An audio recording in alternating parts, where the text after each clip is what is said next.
Good morning, everybody. It's a great pleasure to be here with you all together on this important appointment related to sustainable blue economy. As you know, the Union for the Mediterranean adopted in 2021 the second UFM ministerial on sustainable blue economy, which has marked, and it's indeed a milestone in the cooperation within the region. So we have a very dense event full of very important and eminent speakers today. So we will have to keep the time tight in order for everybody to have the possibility to pass the very main message from the different perspective. So just, let's say, keep in mind that it's going to be more or less 2 minutes for each. Intervention will be in English and in French. And we will have two panels, basically, responding to two open questions. Today, let's recall that it's the Solution Day, today at COP27 in the Med Pavilion. So how are you contributing to the solution from your perspective and within the sustainable blue economy community? So without any further ado, I will now give the floor for the opening remarks to our co-presidency and to our new Deputy Secretary General. And we will start actually with the EU co-presidency, in particular DG Mare, Ms. Al-Kudairi. So Ms. Al-Kudairi is online with us. The floor is yours. Good morning. Good morning, ladies and gentlemen. Good morning to you all in Sharm el-Sheikh at the COP27.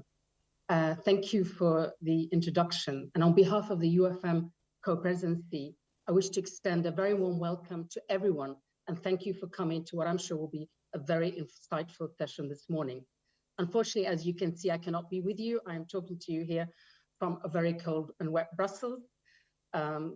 Now, coming back to this morning, with the adoption of the second UFM Ministerial Declaration on Sustainable Blue Economy by the member countries in February last year, we renewed and expanded our political commitment for the sustainable development of maritime sectors in the Mediterranean Sea region.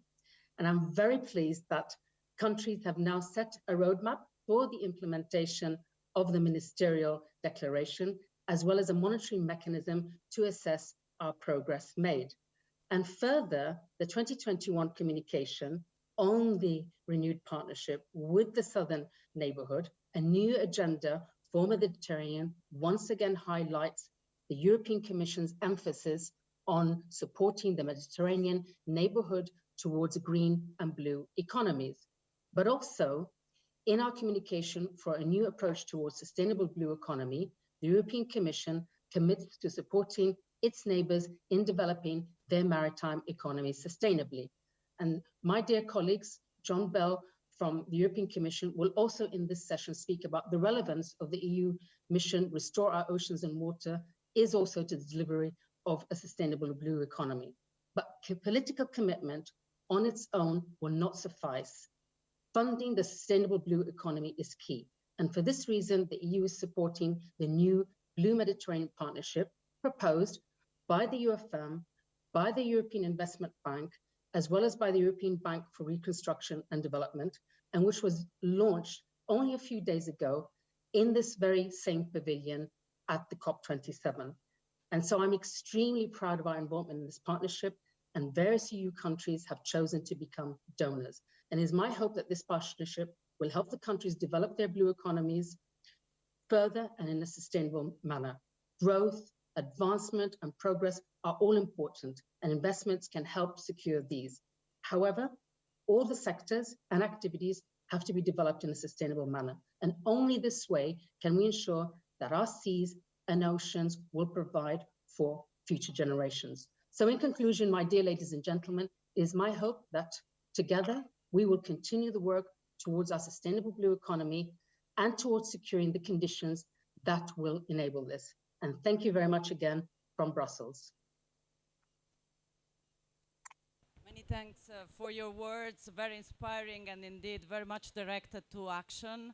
As you mentioned, indeed, there was a very important launch of this partnership at the beginning of last week, and these envisage a lot of important developments around sustainability and blue economy in the Mediterranean. Many thanks for your intervention. I'm now pleased to give the floor to our Jordan co-president, Mr. Mohamed Al-Sakran, who is, of course, also a driving force for the Sustainable Blue Economy Working Group at Mediterranean level. Please, the floor is yours. Good morning, ladies and gentlemen. It is my great pleasure to join you through this video message. I would like to welcome you all and thank the UFM for organizing this side event, which happens to take place the same day of the COP's Solution Day. As you know, this is the first time in history COP27 is hosting a Mediterranean pavilion, seeking to highlight both the urgent challenges the region faces and the innovative solutions already being developed. This 1-hour meeting is going to be intense. Therefore, I'll try to be as brief as possible. 3 weeks ago, we had the pleasure of hosting and organizing the 12th UFM Hybrid Working Group on Blue Economy, back-to-back with capacity building sessions on project development associated with EU funding program in the Hashemite Kingdom of Jordan. In parallel, the Smart Specialization 3S was taking place, so it was a busy week indeed. During the 12th UFM meeting, the calendar of agreed short-term joint activities was illustrated, followed by updates from different Mediterranean countries presenting in person and online their progress, where some showed their short-term achievement, while the others highlighted on project undertaken as contributions to implement the initiatives. Initiatives of the 2021 UFM Ministerial Declaration, including small and major ports, maritime cluster, legislation on MSP and fisheries sectors, decarbonization and greening of maritime transport sector, digitalization, innovation, skills, as well as the willingness from some countries to exchange with others in the region on relevant projects and advancement on blue economy. Please allow me to stress on the importance of following main outcome of the roadmap: investing in sustainable blue economy, implementation and progress of the immediate and short-term areas of action that was agreed on in previous meetings. Having said that, it is crucial to monitor, report, evaluate the roadmap progress in order to keep track on implementation progress according to UFM ministerial resolution to achieve maximum benefits. The meeting additionally discussed to finance, including opportunities and modalities for investments in blue economy sector, as well as to enable coordination and conditions and best practice currently in place and matchmaking sessions between countries and financial institutions. Finally, ladies and gentlemen, I'm sending my best regards from Aqaba to all of you, thanking you till we meet again. Many thanks to Mr. Al-Sakran. We had indeed an excellent meeting in Aqaba a few weeks ago. It was very important in terms of implementation of the roadmap for the Ministerial on Sustainable Blue Economy around the topics that were mentioned. Now I would like to give the floor to our new Deputy Secretary General, Mr. Al-Motaz Abadi. Al-Motaz, the floor is yours. 2 minutes. Thank you very much. Thank you very much, Alessandra, for the well organization of this important event. And I would like to convey my thanks for our co-presidency, Dalila and Muhammad and John, for the insightful introduction. As well as you know that I have 2 minutes, I am very pleased to be with you today on this event. As you know, it is not our responsibility to say things. We are here to hear from you in order to help implement these actions. So as a key player and stakeholder to this process in the Mediterranean, we are looking forward today for your dynamic discussion, as well as to pinpoint for us some takeaway, especially on this solution day at the COP27, we wanted to showcase how the Mediterranean Sustainable Blue Economy, through its very diverse sectorial and transversal activity and stakeholder, is a powerful driving force in for our region and to enable a transition toward the objective of COP, resilience, carbon neutral, and circular economies, while also providing critical opportunities to improve the health of our shared marine and coastal ecosystem. The Union for the Mediterranean always try to foster the cross-sectors activity of sustainable blue economy to contribute to mitigate the climate change in our highly vulnerable area in the Mediterranean. As you know, the Mediterranean region is one of the hotspots in terms of the climate change, and without tapping the potential of all different aspects, including the blue economy, we cannot succeed to build our action plan toward alleviating the effect of the climate change in the Mediterranean.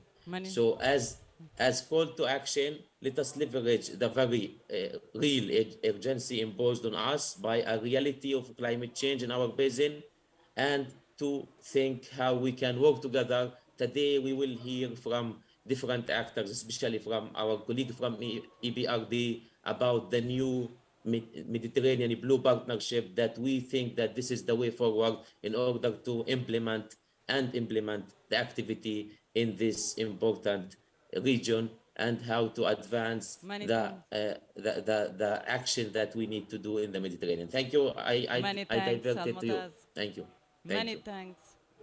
Many thanks for your intervention. I'm sorry I have to keep the time, otherwise we will not reach actually the EBRD intervention, which is the last one. Many thanks for your important point. We will now move actually to the first panel after these welcoming remarks. You know, we are here, it's the Solution Day, it's a strong agenda. Now, how do the different countries and the partners contribute to this joint agenda? So we will first have, let's say, the point of view of the countries. We have with us Greece, Malta, and Morocco. So I will now give the floor to the Greek focal point, Mr. Antonis Savranas. Antonis, the floor is yours, 2 minutes. Thank you, Alessandra, for the floor. Good morning to you all from rainy Brussels. A pleasure to be among you in this panel today. I'll try to be quick. So Greece is an integral part of EFM's will to pursue sustainable blue economy in a coherent and holistic approach, putting the whole Mediterranean Sea basin at the center of the solutions. All 9 priorities that our ministerial declaration encompasses touch and prepare the grounds for joint actions on delicate and urgent environmental, governance, and safety issues that cannot be limited within the boundaries of the states, within the boundaries of different continents. The focus is the sea. That's why joint forces should be the key to solution. However, in order to reach common goals, internal work needs to be done firstly. That's why Greece embraced the renewal of the mandate for the blue economy, contributing in the forming of the 2021 Ministerial Declaration, following closely the pertinent developments since then. The mapping of the roadmap study revealed the issues that additional efforts were required and supported discussions to launch cooperation mechanisms to monitor the progress per priority on a more constant basis. The Ministerial Declaration itself inspired us on many aspects to enact for the first time an integrated maritime policy for the insular part of our country, on which more than 15% of our population lives, to negotiate and finally agree to secure financing from our operational program for transport to develop insular port infrastructures and incentivize the operation of new green shipping vessels on our maritime routes. Acknowledging the way the blue economy sector can affect our competitiveness, we have an open line with EIF's competent division to reach an agreement on setting up a blue fund for investments either nationally or with the participation of other interested South Mediterranean states. On coastal and maritime tourism, we are considering ways to apply the solutions given to EU member states to cope with COVID-19 consequences for the past 2 years, establishing common guidelines and health protocols on the main ports by securing analogous and more permanent solutions for all the Mediterranean states. The spillover effects from our participation are obvious also on our progress on maritime spatial planning, sustainable fisheries and aquaculture, as well as marine research, as we are gradually getting ready for the organization of our Ocean Conference in 2024, which is expected to examine ways to address the impact of climate change, overfishing, and marine pollution. Concluding, we would like to thank for the smooth cooperation throughout the years and commit to achieve our common goals for national and Med-wide sustainable economies. Alessandra, the floor is back to you. Thank you. It's excellent. Really, we count on your restless cooperation. And indeed, we are ready to catch on your invitation for 2024. I will now pass the floor to Ms. Lucienne Melac, who is not only the focal point for Blue Economy and Mediterranean level, but also the chair of the West Med Cooperation and Partnership. So, Lucienne, the floor is yours. And thank you very much for being with us. Thank you very much, Alessandra. First of all, I thank the UFM for inviting me to participate in this important panel discussion. Of course, today is Solutions Day of the COP27. And in this respect, of course, we focus on the Mediterranean region that offers an immense wealth of opportunities and prospects. This untapped potential of the sustainable blue economy can only be exploited, however, through multi-sectorial action and the engagement of all levels of society. This is why a holistic approach to our seas and oceans is critical. The West Med initiative, which is supported by the European Commission and the Union for the Mediterranean, fully embodies this element and is primarily built on the vision of collaboration among partner countries.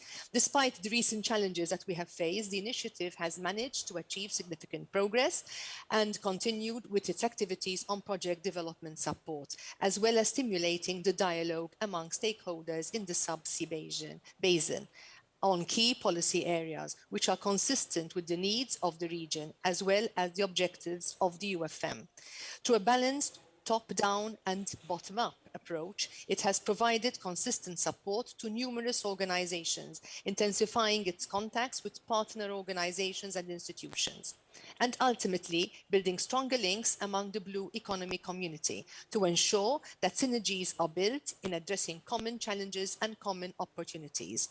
In fact, the second ministerial declaration on the blue economy explicitly recognizes the West Med initiative as a successful example of cooperation and a catalyst for the development of a sustainable blue economy.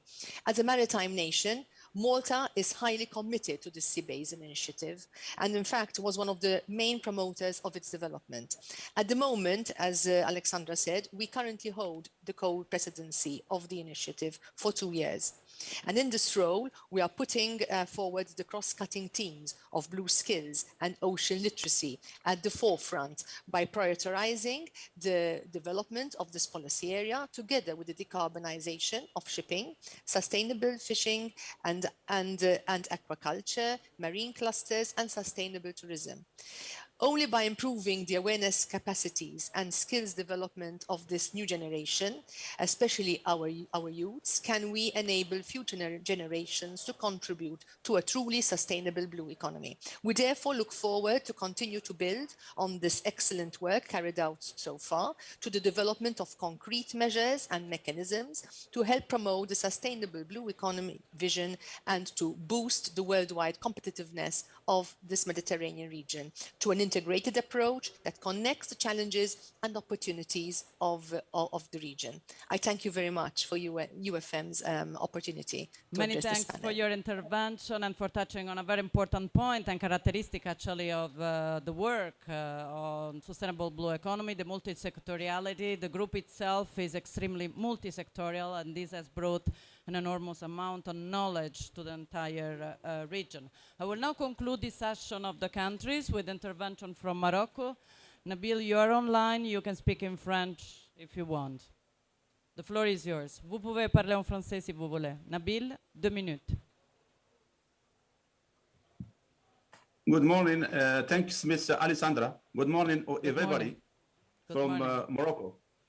Well, I will try to my best to stick on the allocated time. Thank you, well, please. At the outset, I would like to express my thanks to the Union for the Mediterranean for organizing this side event at COP27, the most important international gathering of the year dealing with climate change. it is to highlight first the unfailing efforts deployed by the UFM for many years to develop a sustainable economy within the Mediterranean region.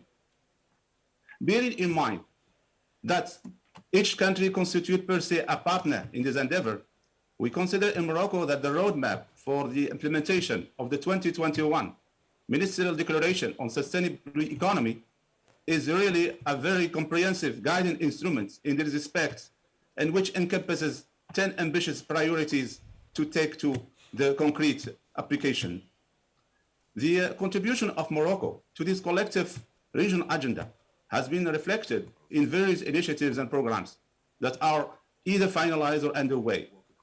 These interventions, in which touch upon the main short-term areas of actions as agreed upon among the countries, include inter alia, the preparation of the creation of a national maritime cluster, the mainstreaming of marine spatial planning, the integration of renewable energies in small ports, the establishment of marine protected areas, the assessment of the viability of developing aquaculture and ecotourism projects, as well as the promotion of blue education.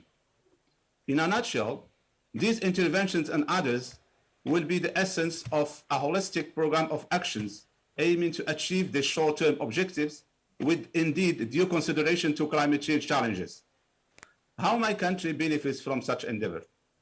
My answer is straightforward. The UFM framework, based on a set of indicators, is an adequate tool to benchmark the achievements, exchange information and best practices, as well as prioritize the far-reaching intervention. So let's keep the momentum for the sake of the well-being of the population of the Mediterranean region. Thank you very much. Thank you for closing with these very important words in this let's keep the momentum. We have a strong support for many different stakeholders, and we refer actually to the initial introduction by DG Mare, who was actually pointing at a very important initiative launched by, of course, the sister DG Research and Innovation, and it's the mission Restore Our Ocean. We heard of it during the presentation of the last days, but we have an important message actually from the director, John Bell, in video with us. Please play it. A clear target, a clear vision of the future, and a clear arrival point. We need mission thinking, and we need a mission. Now, here in the European Commission, we launched the mission Restore Our Oceans and Waters by 2030. That is to protect and restore our most precious resources, our oceans and waters, our whole water system, the hydrosphere, by 2030, and to address the three great threats that it is facing. We're proud that the Union for the Mediterranean has committed to work with us in participating and leading in this mission, as stated in the Ministerial Declaration at the Ministerial Conference on Research and Innovation last June. And we call on those of you participating in this event to look and see if you can join us in acting to make this transformation happen and signing the Charter. The mission will help achieve the marine and freshwater targets of the European Green Deal, such as protecting 30% of the EU's sea area and restoring marine ecosystems and up to 25,000 kilometres of free-flowing rivers in the decade ahead. As one of its objectives, the mission will prevent and eliminate pollution, for example, by reducing plastic litter at sea, nutrient losses, and the use of chemical pesticides by 50%. It will also contribute to make the blue economy climate neutral and circular with net zero maritime emissions. So these three goals, the conservation, restoration of our marine and coastal ecosystems, addressing the unacceptable level of pollution at source, and working to decarbonise the blue economy in a fair and just way. To significantly reduce pollution, in our mission we have created a number of sea basins, local foci for the mission, what are called lighthouses. These are the sea basins in the Mediterranean, in the Baltic and the North Sea, in the Atlantic Arctic, and in the river basin stretching from the Danube down to the Black Sea. These are working with people to transform the places and to bring transition forward. In the Mediterranean basin, the Lighthouse for the Mediterranean will build on the great prior activities and commitments to tackle pollution in the Mediterranean Sea under EU policies, as well as relevant non-EU policies and actions of our neighbours, such as the Union for the Mediterranean's Declaration on the Blue Economy.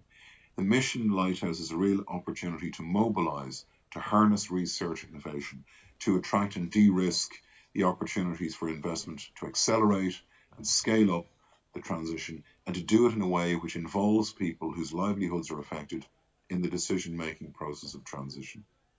The Lighthouse will act as a hub to pilot, deploy, and demonstrate innovative solutions.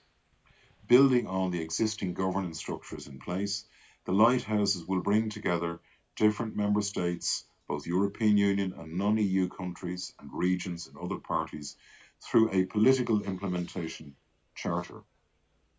The mission charter is meant to mobilise all stakeholders to achieve the goals of the mission, strengthening cooperation, aligning efforts and achieving critical mass for the transformational change needed to restore our oceans and waters by 2030.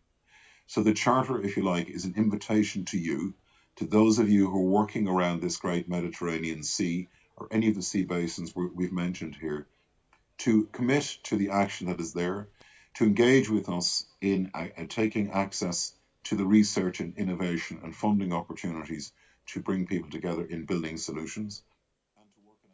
Thank you. We couldn't play all the video. It's much longer, the message sent by Mr. Bell, but of course this can be made available in full for those that are interested, of course, and we all are, to follow his important words. We are joining the targets as well that the mission has established for marine litter, as well as for pesticides, and this will be an important component of all the activities that we are going to run within the blue economy, but also the environment dossier.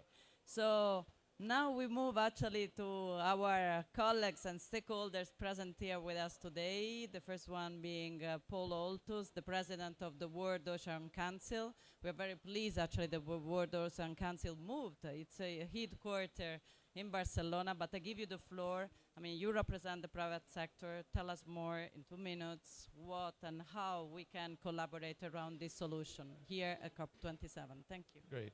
Thanks very much, Alessandra. We're very honored to be invited to be here, a part of this. The World Ocean Council is the only global business and investment organization focused on the sustainable blue economy. And as mentioned, we are very happy to have now established our global headquarters in Barcelona.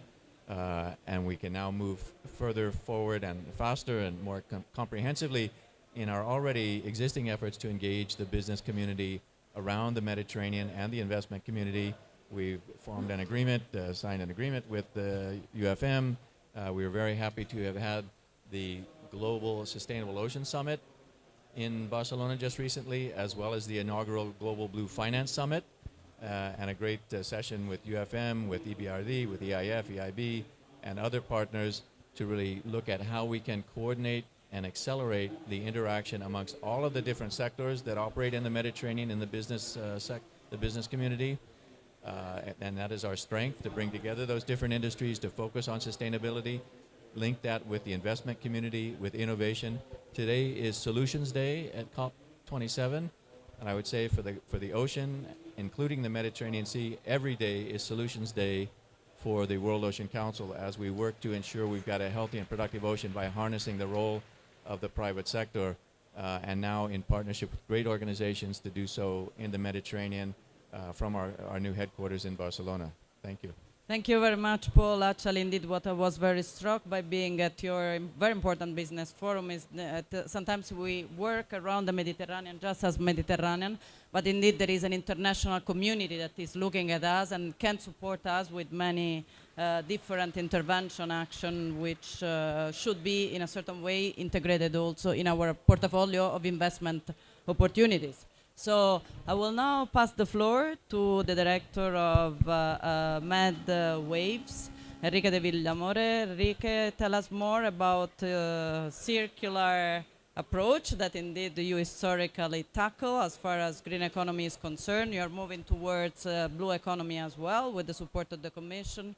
What can and what are you planning actually to do for blue economy that can indeed support our community at large? Thank you, Alessandra. Well, I would like to make a reflection in these two minutes. Basically, as you were saying, we're supporting entrepreneurs. In that sense, I would ask to everybody, I mean, what would you think are the human brain skills that have played a key role in our development as a species? So both in history and prehistory of humans, curiosity, creativity, search, critical thinking, innovation, risk, or in 2 words, research and entrepreneurship have been the drivers of human development.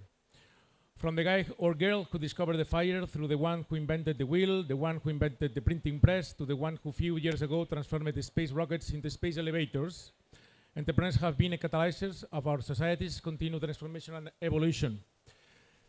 Bearing that in mind, let's now think since how long humankind has realized that its extraordinary success in developing and expanding as a species is at the same time the cause of progressive degradation and destruction of the environment and the planet, which enabled the development. 50 years? Since then, have entities, whether public or private, governments or banks, lobbies, companies or philanthropists, put the change of that model of development as the priority in supporting innovation and entrepreneurship? No. For more than 10 years, our center has supported Mediterranean entrepreneurs for green and blue economy, fishing, coastal tourism, coastal agriculture, waste management, etc. Our conclusion from all those years could be summarized in 3 points. 1, the Mediterranean region has the potential of being at the forefront of innovation for green and blue economy. In that sense, our center facilitates a community of entrepreneurs and initiatives for the Mediterranean green and blue economy. 2, despite the potential, the support to innovation and entrepreneurship is weak in most of our countries. On the one hand, education systems in most countries are still anchored in an old-fashioned approach, mostly focused on creating employees rather than entrepreneurs. On the other hand, most financial actors are still far of putting the shift to green and blue economies as the core of investment decisions. And the 3 point is that in that context, entrepreneurs for green and blue economy face even greater challenges in finance support that other entrepreneurs, since they add the value in terms of contribution to the environment, are not relevant in the investment decision-making processes. Thank you.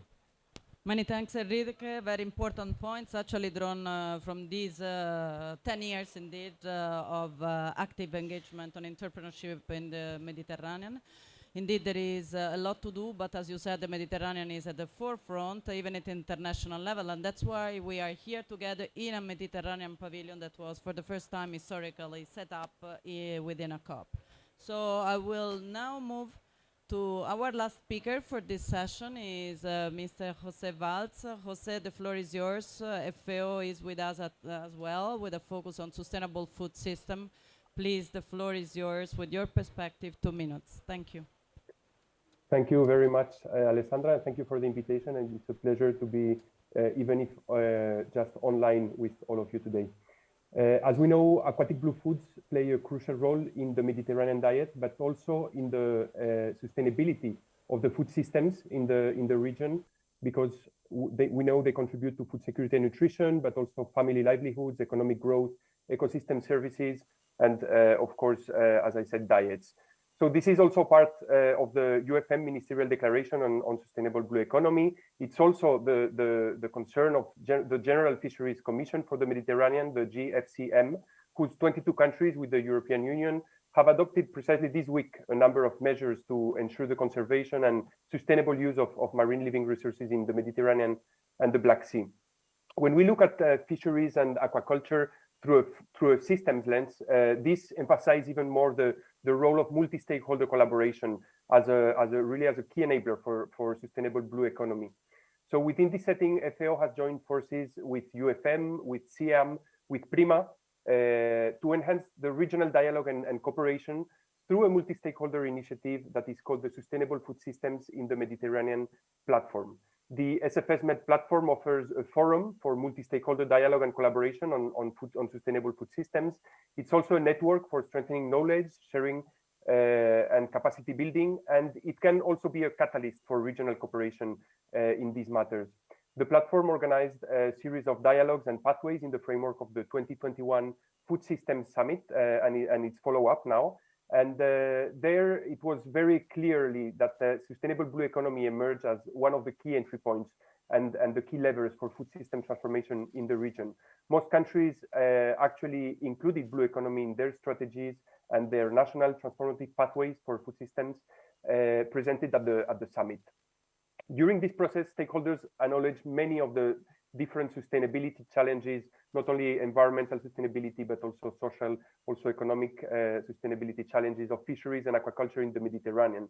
But they also focused on some proposed solutions to address these challenges, including better research, innovation, better exploitation of bycatch and byproducts, boosting sustainable finance, improving the traceability of seafood products, also greater consumer awareness to look at it from the consumer side and promote better food choices, while at the same time supporting also skills and entrepreneurship of small-scale fisheries and aquaculture operators. These are some of the solutions that came out in this process, but one of them, and the one I wanted to highlight, is the multi-stakeholder collaboration, actually, which is part of the topic today, and which is, as I was saying, a key enabler for food system transformation.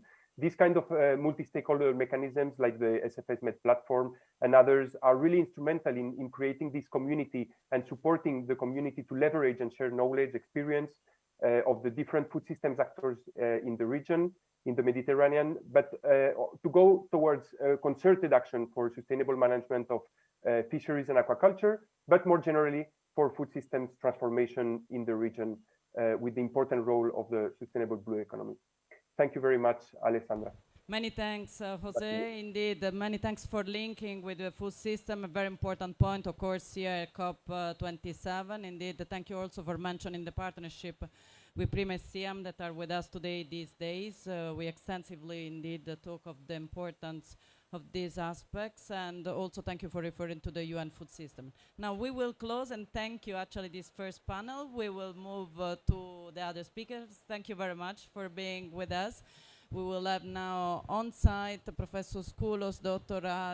Emma Dudley, and Miss Julia Manning from EBRD.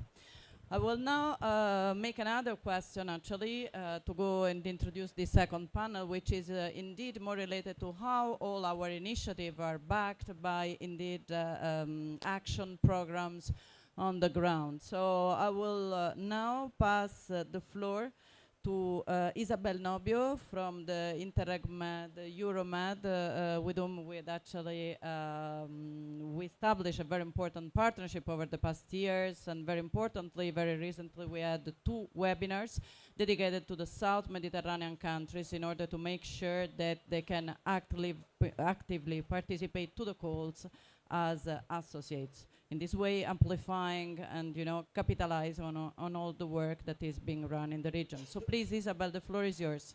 2 minutes. We can't hear you. We can't hear you.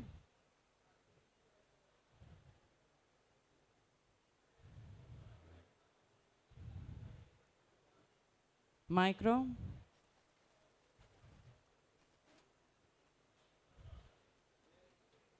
Try now. No. I would suggest, yeah?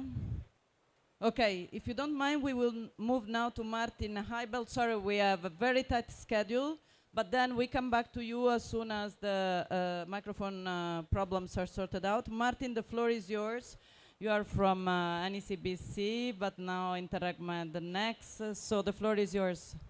Martin, yeah, thank you were here with us last week. We didn't cross, but thank you. Yeah, we're missing actually a COP, but we're very happy that you involved us today in this meeting. So my take on today's topic of blue economy is really like bringing the voices and the results from the ground, from project implementation, resulting from wide cooperation among certain countries of the Mediterranean area. This is what we do through the NICBC Med program funded by the European Union. We cooperate between the north and the southern shores of the Mediterranean.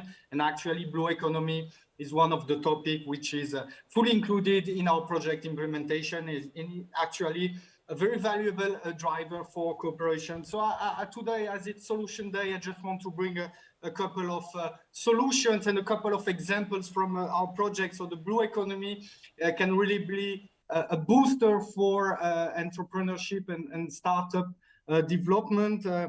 This is a very interesting project, which was actually implemented by Medwaves. I'm happy they are in the room today. And this project is really trying to start to foster the blue and the green economy as a driver for startup creation and development. And these guys from Sicily actually are recycling abandoned fishing nets to build and to design fashionable items.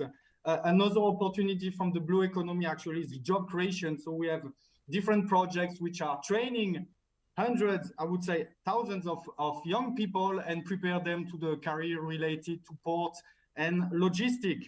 Another added value of the blue economy we've witnessed from our project implementation is the possibility for coastal activities for fishermen, in this case for artisanal salt producer, to actually diversify their businesses. So through this project, the Mera Salt projects, we are helping small salt producers across Lebanon, Italy, Spain, and Tunisia to export their salt production, but also to diversify their businesses through the integration of tourism or food activities. And the blue economy, of course, for us is a strong asset for biodiversity conservation. So we have different projects dealing with the study, assessment, and mitigation of marine litter. You have heard about this yesterday. So we will continue through the new NextMed program that we are launching very soon, over 200 million euro for further boosting cooperation between the north and the south of the Mediterranean area. And again, the blue economy will be a strategic sector to be included in projects dealing with business development, innovation and technology transfer, skills development, and climate change adaptation. So we really look forward to the cooperation and to new projects submitted to us. We will launch the very first call early next year, hopefully. Thank you very much. Many thanks, Martin. Indeed, 200 million, it's quite an important amount. Thank you very much for showcasing important projects, which indeed have a potential, also an enormous potential for amplification and capitalization in the region. I'll go back now to Isabel Nobio, the twin actually program of the Interreg Med Next. So please, Isabel, the floor is yours, 2 minutes. Thank you. So good morning from Marseille. I hope you can hear me this time. The Interreg Euromed program is a European cooperation program, and it supports a sustainable blue economy in the Mediterranean for a long time. As in 2016, we set up a blue growth community aiming at creating tight links between practitioners from the project and stakeholders in sectors such as blue energies, coastal maritime tourism, maritime surveillance, fishing and aquaculture, biotechnology, or innovative financing. The Blue Growth project that comes to an end now achieved very useful and concrete results, but most of all, we succeed in creating a real community of people sharing practice, ideas, and also values. Building on those experience and results, the program identified for the 2021-2027 programming period thematic missions. And those missions have in common as backbone a strong focus on the environment. In particular, the mission strengthening an innovative, sustainable economy targets more specifically on the blue and the green economic sector. Under those missions, we fund two types of projects: thematic projects that produce results and a solution focusing on a specific issue, and governance projects that amplify and mainstream those results to public policy and practices. And we are actually very proud that our governance approach has been labeled by the UFM, because this is both a recognition of all the work achieved by the project, but also a pathway for better governance in the Mediterranean. Other point that is important for the program is the training. Training the next generation of Mediterranean leaders is, of course, crucial. And in that perspective, the program developed an online training platform, the Euromed Academy, where you can already find free training modules on blue growth potential, for instance, or sustainable transition. Last but not least, and as Alexandra was saying at the beginning, collaborating with the other shore of the Mediterranean is of course crucial. And the participation of partners from southern and eastern part of the sea as associated partners is not only welcome, but it's needed. And over the past months, with the UFM and WestMed, we actually organized dedicated webinar to create the capacity for SouthMed partners to join a call and spread over blue and green economy key teams. So the response was overall very positive, and we look forward working together with all those partners, those involved partners, for a more climate neutral and resilient society. Many thanks, Isabel. Very important. important, actually, what you said, indeed, that nowadays this link and this involvement, let's say, of the countries of the South within your program is indeed a requirement. So this is an important point and an important advancement to ensure this cooperation North-South. And indeed, thank you also for recalling the labeling of the programs, the governance program also that you are launching, which will mark and will give continuity to the work also run in the past. So I will now move to a video that we receive actually from UNIDO, from the SwitchMed colleagues, in a certain way also complementing what Enrique de Villamoro was telling us before. So please, from the UNIDO perspective, a contribution to sustainable blue economy. Since 2014, the SwitchMed program, funded by the EU and Italy, demonstrates the potential for a green and circular economy in the 8 southern Mediterranean countries, namely Algeria, Egypt, Israel, Jordan, Lebanon, Morocco, Palestine, and Tunisia. Working with industries, policymakers, and green entrepreneurs, SwitchMed demonstrates the potential for business models and policies that can reduce the inefficient use of resources and the environmental footprint of the industries in the region. Economic activities from the sea play an essential role in Mediterranean region's socio-economic development. Therefore, with the support of European Commission's Director General for Maritime Affairs, the second phase of the SwitchMed program extends circular economy principles to a blue economy component.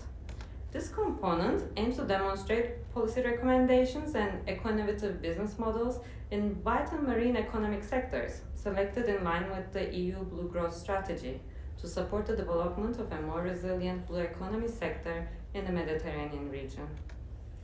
UNIDO has identified priorities that can reduce the environmental impact, increase profitability and resilience in Morocco's fish processing industry and the aquaculture sector of Tunisia. In Tunisia, UNIDO will demonstrate a selection of eco-innovative technologies that can optimize the feed conversion rate, improve fish feeding efficiency, and the environmental performance in aquaculture. A large-scale aqua farm in Monastir Bay will serve as a demonstration hub in real production conditions applicable for aquaculture in Tunisia and the Mediterranean. In Morocco, a pilot project will demonstrate resource-efficient production models and develop new business opportunities that can better utilize fish co-products from Morocco's fish processing industry. Higher value-added fish co-products could help the industry become more profitable, diversify the product portfolio, create new jobs, and improve resilience. In summary, our aim is to promote the uptake of more eco-efficient practices and technologies together with the industry stakeholders, which can support both sectors to develop in line with the natural boundaries, contribute to food security for the region, and ensure that fisheries and aquaculture have a sustainable future in the Mediterranean. Thank you. Many thanks to UNIDO, who is now moving from, let's say, a regional action on, indeed, sustainable consumption and production and resource efficiency to national ones. There will be 2 important let's say, programs also develop at national level. So it's another interesting, let's say, development in the region. And now let's say we move to another angle, which is the angle of the local authorities. I have the pleasure to have online a very dear colleague, Elodie Nunes. Elodie, we know each other and we can speak for hours. So today the challenge is 2 minutes. Thank you.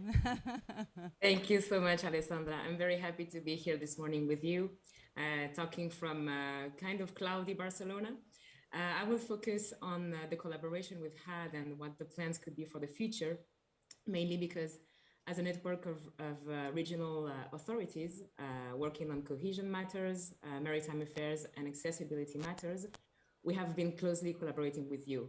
And more specifically on the Blue Growth Community that was presented earlier by the Interreg program. There were 17 projects on yachting, blue energies, blue funding, sustainable tourism, blue biotechnologies, fishing and aquaculture, among other themes. And the collaboration we've had by implicating you and also by reporting to you on the activities of this project allowed us to, well, show how this project were also contributing to the implementation of the UFM Sustainable Blue Economy Ministerial Declaration on the one hand. And on the other hand, it was also a way of activating multi-level governance dynamics between the different kinds of stakeholders revolving around these thematic areas. And we've done this together, not only for the blue economy aspect, but also for biodiversity protection and sustainable tourism, which are key elements also entering into the sustainability dimension of the blue economy, respectively with 22 projects and then 36 projects. And more specifically on sustainable tourism, I would like to recall the capacity building seminars that we organized together following the manual on the sustainable recovery of the tourism sector in the Mediterranean post-pandemic era, jointly elaborated by the UFM and the CPMR Inter-Mediterranean Commission. This was a way for us to activate awareness and training on integrated territorial development, and more specifically directed to public administrations, which we shouldn't forget about it, are also key targets when we talk about training. So we make sure that they are also up to date to the latest legislation and the latest trends going on regarding sustainability. We also collaborated in the framework of the WestMed initiative, the BlueMed initiative on plastic-free Mediterranean. This is something that allowed us to observe the overarching aspects of the blue economy in the Mediterranean. And we're hoping in the future to be able to activate some kind of a global macro-regional framework to be able to ease and support the coordination of all the strategies, all these initiatives and stakeholders. Which bring me to my conclusion regarding the future. We'll be looking to activate more feedback from transnational and territorial cooperation because we want to be nourishing public policies from what's happening on the ground to make sure that there's a return on investment for public funds then to feedback public policies. We will do this through the Interreg Euromed program, through the NestMed programs, and of course, the different strategies in the basin, such as USAIR, WestMed, on the Sustainable Blue Economy dossier, and in close collaboration with UFM. We'll be also working with the Mission Ocean, which is very important and dear to us, especially to activate the regions in all these dynamics. And so we very much look forward to keeping this close collaboration with the UFM. And I thank you again for your kindness and for inviting me today. Many thanks, Elodie, for your words. Many thanks for touching upon sustainable tourism, indeed a very important, of course, economic sector in the Mediterranean, and for the capacity building activities that we are running together. I will now move to our speakers here. Thank you very much, actually, for being with us. So we have representative of the civil society, great pleasure. We have representative of the private sector. Fantastic to be all together, actually sitting all together.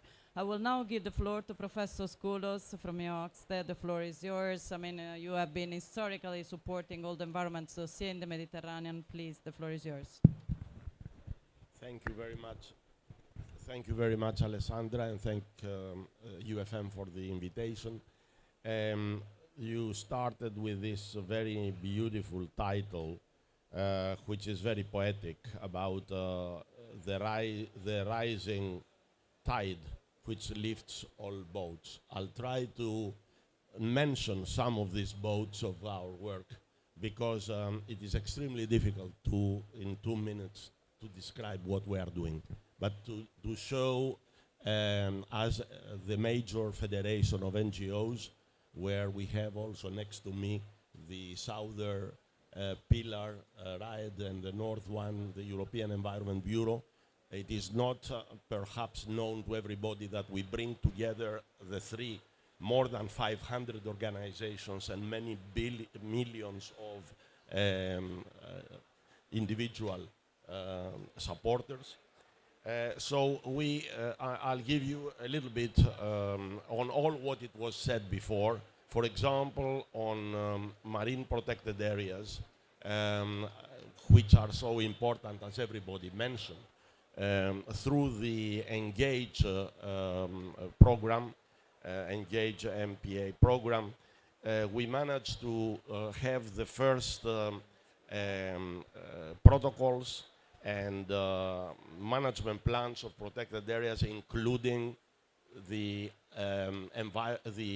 climate dimension, which is at the moment, as far as I know, the most advanced in the region.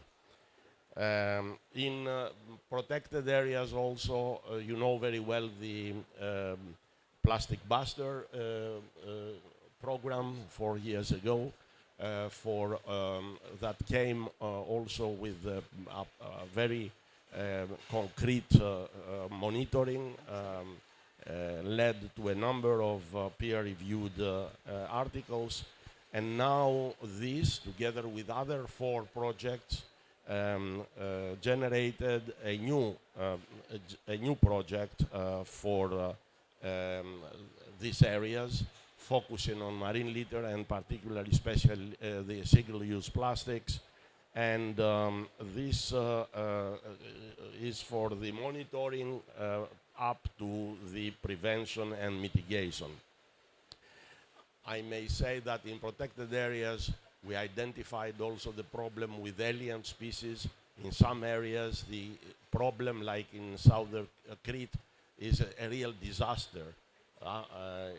You cannot believe it if you don't work with the fishermen. We have of 1 kilometer nets, 350 lagocephalus and 3 fish, 1/2 eaten by them.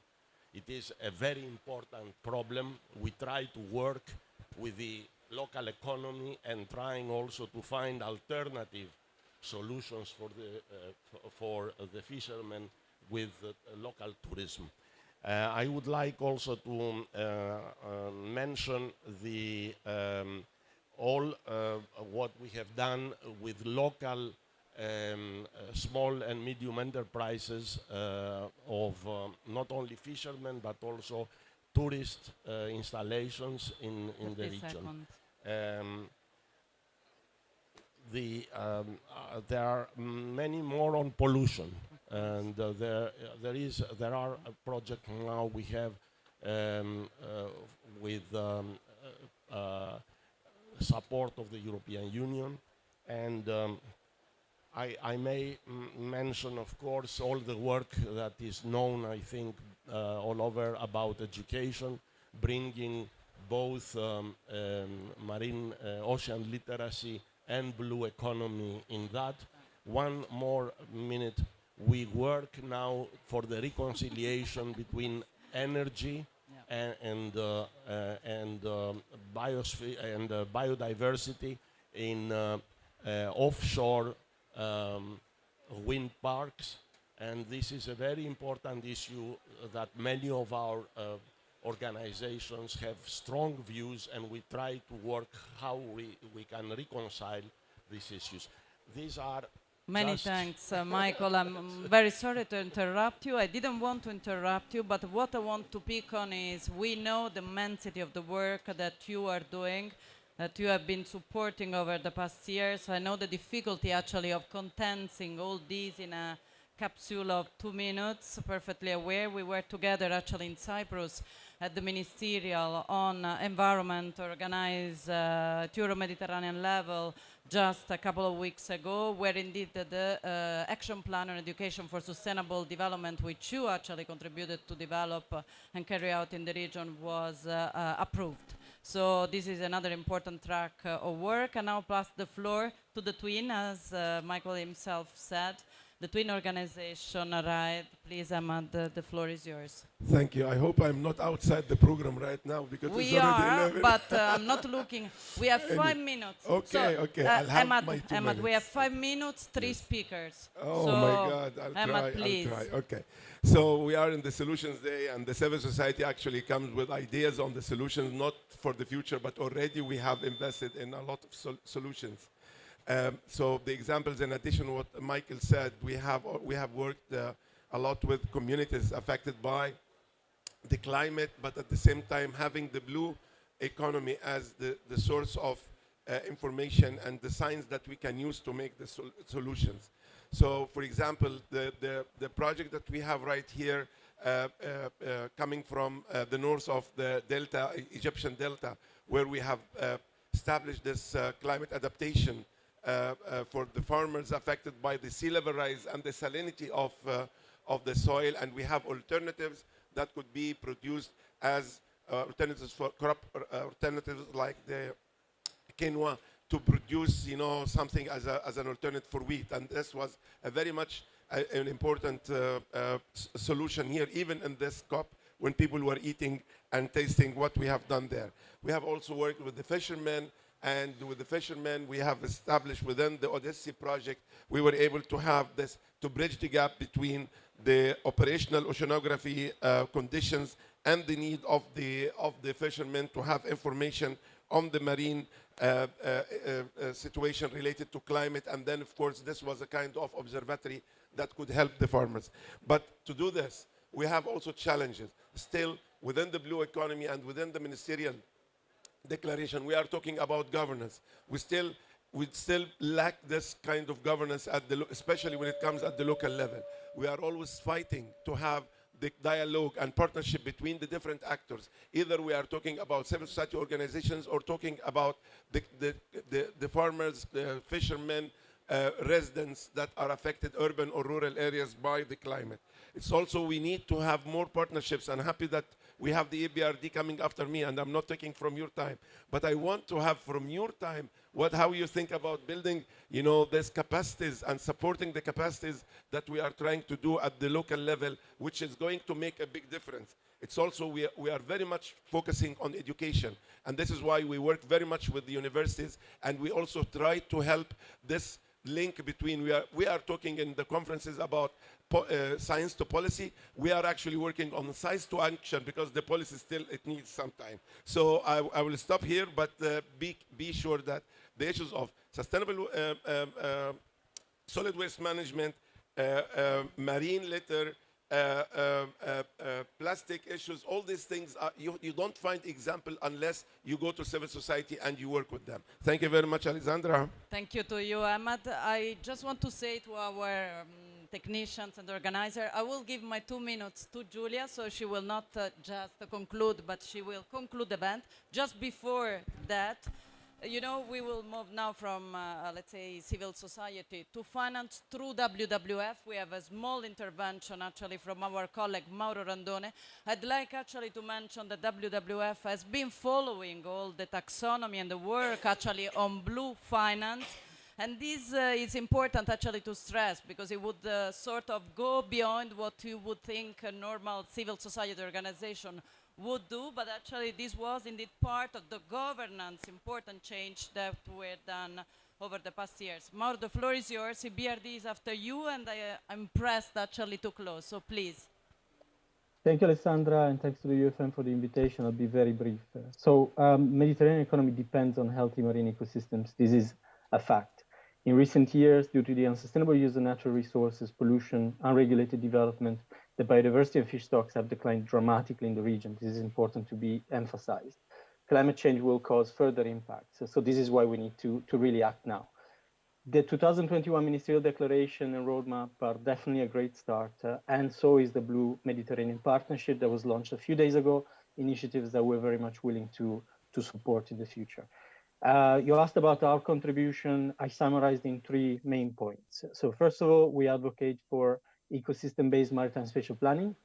This tool offers a real opportunity to better coordinate efforts to manage marine and coastal ecosystems. Definitely a key priority. We're also working with banks and impact investors to translate the Sustainable Blue Economy Finance principles into practice. We're doing this by identifying and incubating Sustainable Blue Economy bankable projects and by working with virtuous businesses in various sectors. Last but not least, we're supporting efforts to protect in an effective way at least 30% of the Mediterranean Sea, which will be crucial to maintain and restore the biodiversity, which is the foundation of marine ecosystems. We're talking about solutions today. Well, these are real, well-known solutions, inclusive ecosystem-based MSP, effective protection and incubation to achieve a truly sustainable business models. I guess, my time is over. Thank you, Mauro. I think your messages were synthetic and very clear. Thank you for that. Julia, the floor is yours. Before I close, I would like to thank also my colleague Adriana, who is not with us today and of course has been deeply involved in the preparation of this event. And I would like actually to apologize for other stakeholders that wanted to be with us, but due to the fact that we just have 1 hour, we have to be very, very tight. Julia, the floor is yours. Please connect to the speech and actually intervention from DG Mare, indeed, on the Blue Economy Partnership. Thank you. Absolutely. Thank you, Alessandra, and congratulations on such an event, because it's really inspiring to see this massive wealth of stakeholders that are involved in Blue Economy, and congratulations for bringing together the communities from science, from civil society, from businesses, from local governments, from the country's governments, and many organizations. So I felt earlier one of the interventions was calling specifically to the finance sector, and I'm here representing the finance sector. So I would like to mention exactly this Blue Mediterranean Partnership that was announced here in this very pavilion last week by the heads of EBRD and EIB, by the representatives of the governments that are going to be the beneficiaries of this partnership, and by some representatives of the donor countries. So obviously the partnership is formed to address the environmental and the climate risks and to seize the sustainable development opportunities. We will use the contributions from the donors under this partnership to support blue economy sectors, initially in Jordan, Morocco and Egypt, through new blended finance vehicle, through platform for policy dialogue, and from project preparation support. We heard about a lot of initiatives, and we heard about the call to have the bankable projects. So this is very much a facility that will support creation of those and will support them through the blended finance. We have made some estimates. We see 6 billion investment gap in the next 8 years, and we very much look forward on this Solutions Day to start work on it. We have the political mandate now announced last week here. Now it's down to us, operational people, to make it really happen in 2023. Thank you very much. Thank you, Julia. Thank you, everybody. We close. We are done. We are done. Thank you very much to everybody for your contribution today. Excellent. Thank you. Bye and see you soon. It was a marathon, but we made it. And actually, we all arrive at the end. Great. Thank you.